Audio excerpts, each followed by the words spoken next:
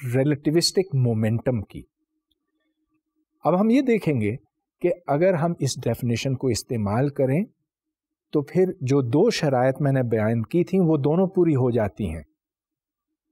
Conservation of momentum کے تحت frame S میں اب بالکل ویسے ہی فارمولا ہے جیسا آپ نے پہلے دیکھا تھا، لیکن ہر مومنٹم کو اس پارٹیکل کے گاما کے ساتھ ملٹیپلائی کیا گیا.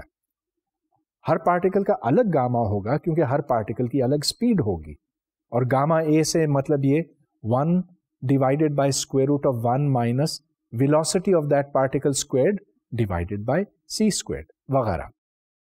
تو کنزرویشن آف مومنٹم کا ایکسپریشن آپ کے سامنے ہے، لیکن اب ہم یہ جاننا چاہتے ہیں کہ فریم ایس پرائم میں کیا دکھائی دے گا. ادھر اگر آپ وہ فارمولا ویلوسٹی ایڈیشن کا استعمال کریں جو میں نے آپ کو تھوڑی دیر پہلے دکھایا تھا، تو اس فارمولے میں دو علیحدہ سیٹس بن جاتے ہیں. ایک سیٹ میں M a gamma A into V plus M B gamma B into V left side پر آتا ہے، اور دوسری سائڈ پر M C into gamma C V plus M D into gamma D V. اب یہ آپس میں کٹ گئے، اور اس واسطے جو نتیجہ ہمارے سامنے آیا وہ m a gamma a prime into u a prime plus all prime quantities on the left is equal to the same quantities on the right. یہاں سے ہمیں یہ معلوم ہوتا ہے کہ مومنٹم اگر ایس فریم میں کنزروڈ ہے تو وہ ایس پرائم میں بھی کنزروڈ ہے، اور چونکہ گاما 1 کو اپروچ کرتا ہے جیسے جیسے اسپیڈ 0 کو جاتی ہے، تو یہ نیوٹنز لاز کے ساتھ بھی جا کے ملتا ہے، نیوٹن کی ڈیفینیشن سے یہ مطابقت رکھتا ہے. لہذا مومنٹم کا جو ہم نے نیا ڈیفینیشن دریافت کیا ہے وہ بہت صحیح ہے دونوں لحاظ سے، کہ ہر فریم میں یہ درست رہتا ہے اور مومنٹم ہر فریم میں کنزرو رہتا ہے، اور دوسری طرح یہ نیوٹنز لاز سے بھی کنسسٹنٹ ہے، یا اس لمٹ میں ان کے ساتھ کنسسٹنٹ ہے. نیوٹونین میکینکس میں نہ صرف مومنٹم لیکن انرجی سے بھی سابقہ پڑتا ہے. کائنیٹک انرجی نیوٹونین میکینکس میں half m into velocity squared ہے. تو کیا کائنیٹک انرجی ریلیٹیوٹی میں بھی ہاف ایم وی اسکوائرڈ ہوگی؟ اس کا جواب ہے نہیں، ایسا نہیں ہوگا. جس طرح سے ہمیں مومنٹم کی ڈیفینیشن بدلنی پڑی، اسی طرح سے ہمیں انرجی کی ڈیفینیشن بھی بدلنی پڑے گی، اور اس کے بڑے دور رس نتائج ہیں. اس سے جو ریزلٹس برآمد ہوں گے وہ واقعی بہت حیران کن ہیں، اور اس کے جو اپلیکیشنز ہیں ان کا میں تھوڑی دیر بعد ذکر کروں گا. لیکن سب سے پہلے ہم یہ جاننا چاہتے ہیں کہ اسپیشل ریلیٹیوٹی میں انرجی کو کیسے سمجھا جائے. اس کے لیے ہمیں تھوڑی سی کیلکولیشن کرنا پڑے گی. تو سب سے پہلے یہ دیکھیں کہ F D x, this is the amount of work done when a force F moves through distance d x.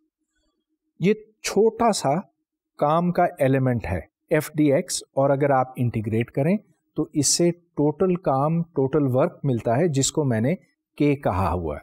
So K is equal to integral F D X, اور F rate of change of momentum ہے D P by D T. اس کو تھوڑا سا ری arrange کیجئے تو یہ بنتا ہے D X by D T into D P, اور D X by D T تو اسپیڈ ہے جس کو یو کہا گیا ہے یہاں پر. تو ہمیں integral U D P calculate کرنا ہے. اب میں مومنٹم کی وہ ڈیفینیشن لکھوں گا جو میں نے آپ کو تھوڑی دیر پہلے دکھائی تھی، اور جو صحیح ہے دو وجوہات کی بنا پہ. ایک تو یہ کہ نیوٹنز لاز کے ساتھ یہ لمیٹنگ کیس میں تبدیل ہو جاتا ہے، اور دوسرے یہ کہ اس ڈیفینیشن سے مومنٹم کنزرو رہتا ہے ہر فریم میں. تو چلیے d p is equal to m into d of the speed u divided by square root of 1 minus u square over C square. یہ مومنٹم کی نئی ڈیفینیشن لیتے ہوئے یہاں بھی آپ یہ دیکھیں کہ اگر میں سی کو بہت بڑا کر دوں تو جو اسکوائر روٹ فیکٹر ہے وہ 1 بن جائے گا، اور d p m into d u بن جائے گا جیسا کہ نیوٹنز میکینکس میں ہوتا ہے. لیکن یہاں پر آپ کیلکولس تھوڑی سی استعمال کریں تو جو فیکٹر بریکٹس میں ہیں اس کے دو حصے بن جاتے ہیں. جب آپ اس الجبرا سے گزر جاتے ہیں تو m u into d you divided by 1 minus you squared over C squared to the power 3/2 بچتا ہے. اس کو اب یو ڈی پی میں ڈالیں اور انٹیگریٹ کریں 0 سے یو تک. وہ اس لیے کہ اگر ایک فورس کسی جسم کے اوپر عمل کرتی ہے اور اس جسم کی سپیڈ 0 سے یو تک پہنچتی ہے تو ٹوٹل کام اس مومنٹم کو انٹیگریٹ کرنے سے ملے گا اور یو کو انٹیگریٹ کرنے سے ملے گا from 0 to the maximum value U. لہذا یہاں پر جو فائنل انٹیگرل سالو کرنا ہے that is U D you divided by 1 minus you squared over C square to the 3/2. اب یہ آپ بڑی آسانی سے حل کر سکتے ہیں, یا اگر آپ کو یاد نہیں ہے تو آپ جا کے کسی انٹیگرل ٹیبلز میں دیکھ لیں. نتیجہ آپ کے سامنے ہے m C squared divided by square root of 1 minus you squared over C squared minus m C squared. اب یہ جو ڈفرنس ہے ایم سی squared into gamma minus m سی اسکوائرڈ, یہ فرق اس کام کی وجہ سے ہے جو اس قوت نے کیا اس جسم کے اوپر. This is the work done by the force. لہذا یہاں سے ہم انرجی کو ڈیفائن کرتے ہیں, اور جس طرح ہم نے مومنٹم کو ڈیفائن کیا تھا اسی طرح سے ہم انرجی کو ڈیفائن کر کے اس کو ایک نیا مطلب دے رہے ہیں. We have defined it now as gamma into M C squared, یا M C squared divided by square root of 1 minus V squared over C squared.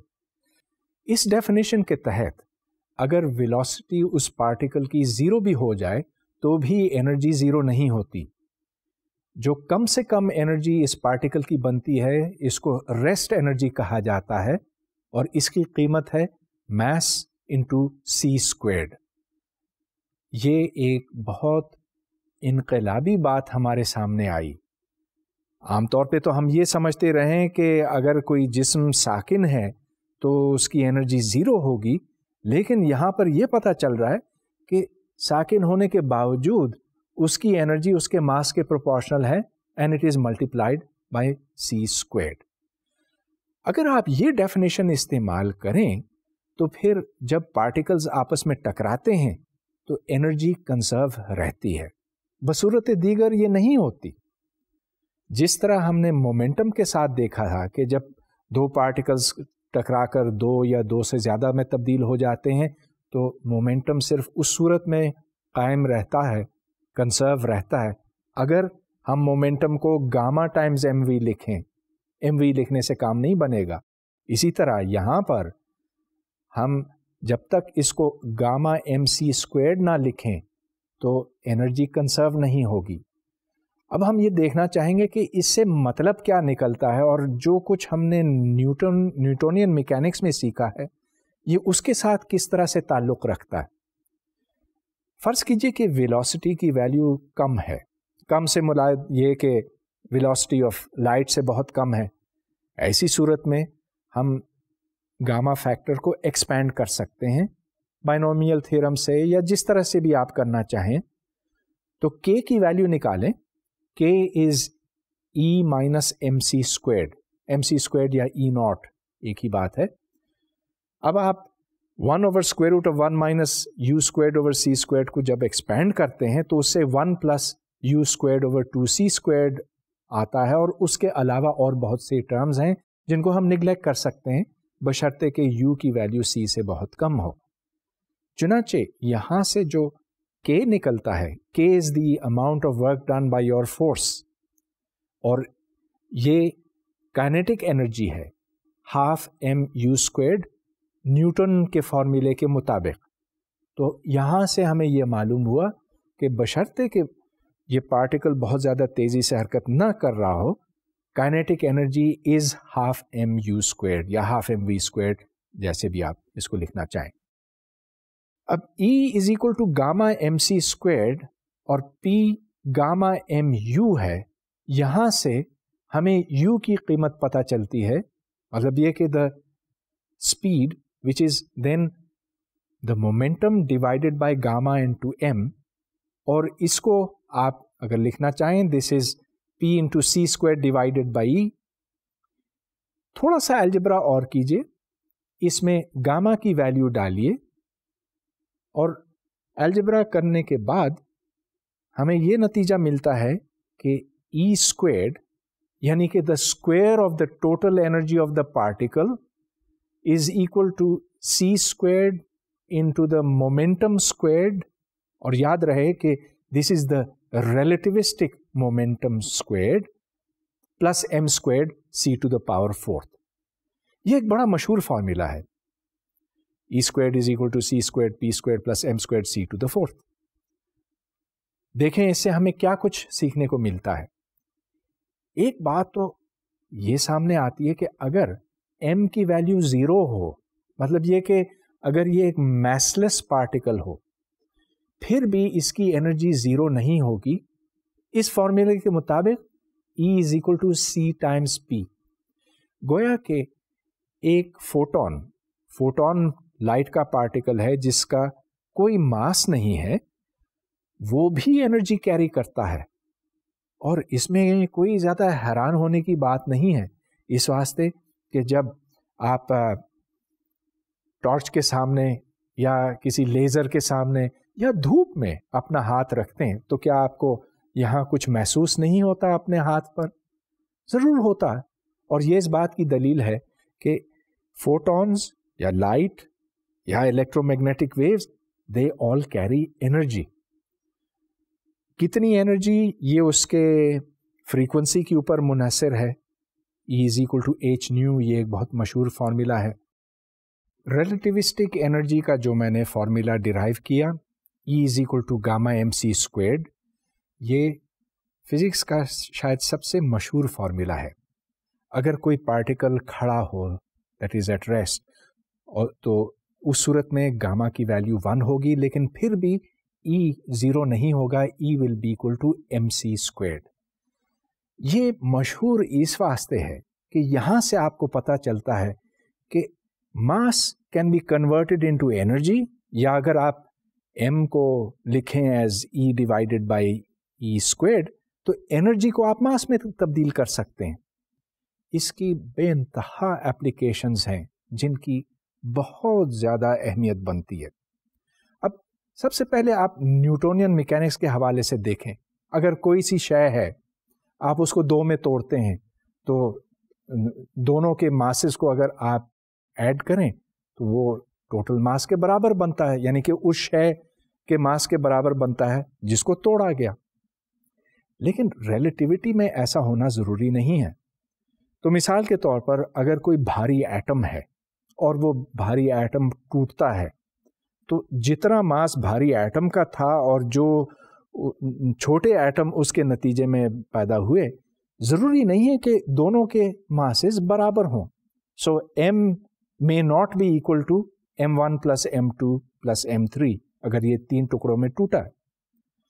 جو فرق ہے کیپٹل M میں اور m1 plus m2 plus m3 وغیرہ میں, یہ energy کا فرق ہے, اور یہ انرجی پھر کائنیٹک انرجی پیدا کرتی ہے. تو مثال کے طور پر اگر کوئی یورینیم کا ایٹم ہے اور وہ 2 یا 2 سے زیادہ ٹکڑوں میں ٹوٹتا ہے, تو وہ ٹکڑے پھر بہت کائنیٹک انرجی اپنے ساتھ لے کر نکلتے ہیں. اگر یہ یکدم ہو تو اس کو ایٹم بم کہا جاتا, اور اگر اس کو ایک کنٹرولڈ انداز میں ریلیز کیا جائے تو یہ توانائی مستقل طور پر نکلتی رہتی ہے. اس کو پھر ہم استعمال کر سکتے ہیں بجلی پیدا کرنے کے واسطے وغیرہ. تو یہ نیوکلیئر فشن کہلاتا ہے.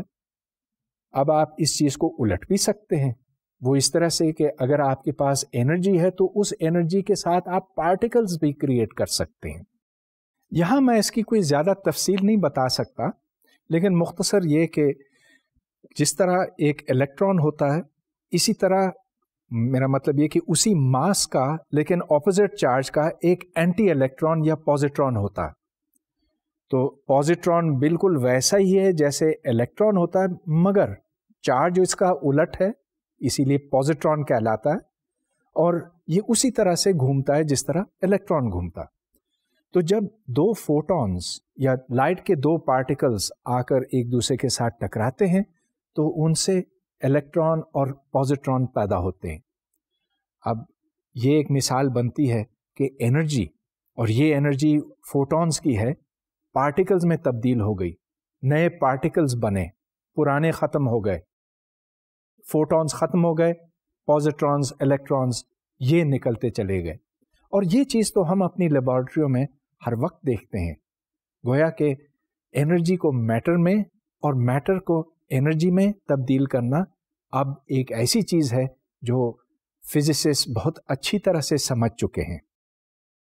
آخر میں یہ کہوں گا کہ ماس ایک ایسی چیز ہے جو ہر فریم میں ایک ہی ویلیو رکھتی ہے، گویا کہ یہ ایک انویرینٹ ہے. لیکن کبھی کبھی آپ کو کتابوں میں ایک فارمولا ملتا ہے m is equal to m naught divided by square root of 1 minus v squared over c squared، اور پھر m naught کو ریسٹ ماس کہا جاتا اور m کو موونگ ماس کہا جاتا. اب میں یہ نہیں کہہ رہا ہوں کہ یہ فارمولا غلط ہے، لیکن یہ ضرور ایک کنفیوژن پیدا کرتا ہے، اس واسطے کہ آپ کو یہ تاثر ملتا ہے کہ ماس اسپیڈ کے ساتھ تبدیل ہوتا جاتا. لیکن جو ماڈرن وے آف تھنکنگ ہے اور جو ریسرچ فزسسٹ استعمال کرتے ہیں، اس میں ہم ماس کو ایک فکسڈ کانسٹنٹ کوانٹٹی سمجھتے ہیں جس کی ویلیو ہر فریم میں برابر ہے، اور اگر وہ ماس ایٹ ریسٹ ہو تو E ایکولز mc²، E اس کی انرجی بنتی ہے. اب میں آئندہ کسی لیکچر میں آپ کو یہ بتاؤں گا کہ اصل میں ماس کس طرح سے انرجی میں تبدیل ہوتا ہے اور انرجی کس طرح سے ماس میں تبدیل ہوتی ہے. اس کے جو میکینکس ہیں اور اس کی جو ڈیٹیلز ہیں وہ پھر کسی لیکچر کا موضوع بنیں گی.